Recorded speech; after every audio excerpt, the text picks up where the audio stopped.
บายดีทุกท่านเบื้องบรรยากาศการท่องเที่ยวอยู่สวนประตูไส้ตอนบ่ายวันที่2สิงหา2026พบกับวันอาทิตย์เป็นวิดีโอตอนที่4ไปเบื้องบรรยากาศการท่องเที่ยวตอนที่4ประตูไส้กันพี่น้องเซิร์นเลยนี่วิดีโอตอนที่4ถ่ายวันอาทิตย์วันที่2สิงหา2026บรรยากาศคึกคืนม่วนซื่นคือเก่านักท่องเที่ยวจีนนักท่องเที่ยวลาวหลายคือเก่ามีแต่ผู้ชายผู้สาวผู้บ่าวก็หลายคือกันเนาะเบิ่งนักท่องเที่ยวจีนนี่2คนนี่อันนี้ก็นักท่องเที่ยวลาวนักท่องเที่ยวลาวเด็กก็หลายสมควรแล้วเนาะนี่นักท่องเที่ยวลาวเผ่าหมกผิวขาวสวยงามเด้อนี่2 คน 3 คนเนี่ยก็เจ้าก็เอาหมงนะนี่มาตั้งแต่ไก่เวียงจันทร์ก็มีทาดินแดงเมืองไซธานีนะครับอยู่ไก่เวียงจันทร์นี่แหละก็เจ้าก็เป็นบ้านใหญ่แถวนั้นเจ้ามักมาเที่ยวเล่นอยู่ตุไสแต่วันนึงก็เป็นเฮ็ดเวียกอยู่ในนครหลวงเวียงจันทร์นี่แหละอยู่ในตัวเมืองนี่เสาร์อาทิตย์ก็มาเที่ยวเล่นเนาะนี่เบิกสาวลาวหมดสวยงามบ่นี่บ่ธรรมดาเด้อผิวขาวเลยคิกบางหางหน่อยสวยงามถ่ายรูปถ่ายวิดีโอถ่ายหลายท่าโดนมาเส้นหนึ่งกับถ่ายหลายคนเลยเว้ยถ่ายลง TikTok ลง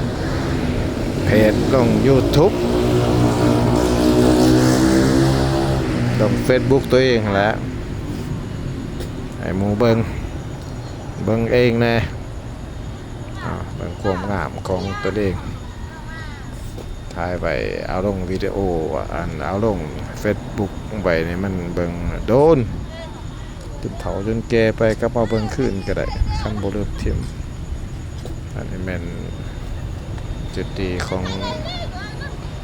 โทรศัพท์เพื่อรักษารูปไปเบิ่งไปโดนนานให้ผู้สาวส่งข่าวนี่ส่งข่าววัด2นี่ก็ได้เสือสีตะมูกับผู้สาวส่งข่าวเสือดำนี่ผู้ใดหาบ่กันนี่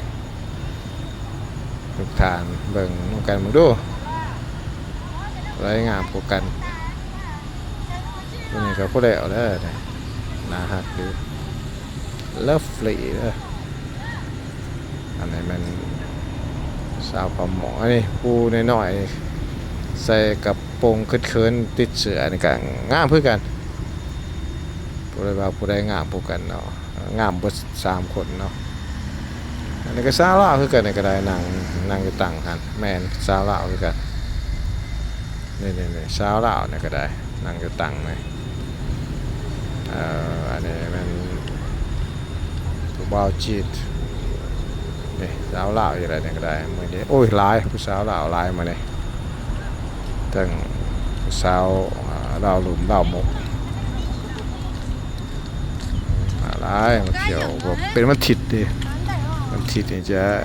มีผู้สาวลาวมาหลายเป็นพิเศษเนาะผัวผู้สาวลาวอันนี้ผู้สาวจีนเนี่ยก็ได้ก็จะมาถ่ายวิดีโอลง2ก็จะ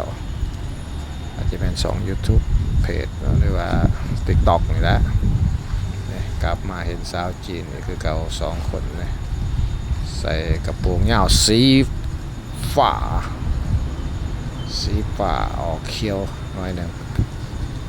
สีขามสีฟ้าออกสีขามเขียวสวยงามพอธรรมดาอีกก็ได้คนหนึ่งมีสักลายเสียงเอาแขนเบิกขวาสักลายก็โอ้เป็นตัวอย่างเติบอยู่จงเสเก่งความอดทนสูงเด้อเพราะว่าโปรเจ็บเด้สักลายเต็มแขนยังโปรเจ็บอยู่ทั้งสักได้โปรเจ็บได้แล้วเพิ่นนี่สาวจีน มักซักหลายกันเลยพวกนี้ก็ได้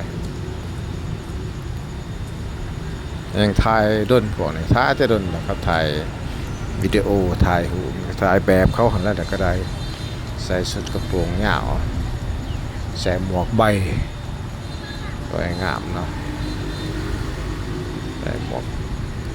แบบคาวบอย นี่เบิ้งบรรยากาศคือคืนร้ายเหมือนนี่เนาะคือเห็นนี่ได้เนี่ยแถวหลักกำหนักท่องเที่ยวจีนเด้อร้ายกว่าหมู่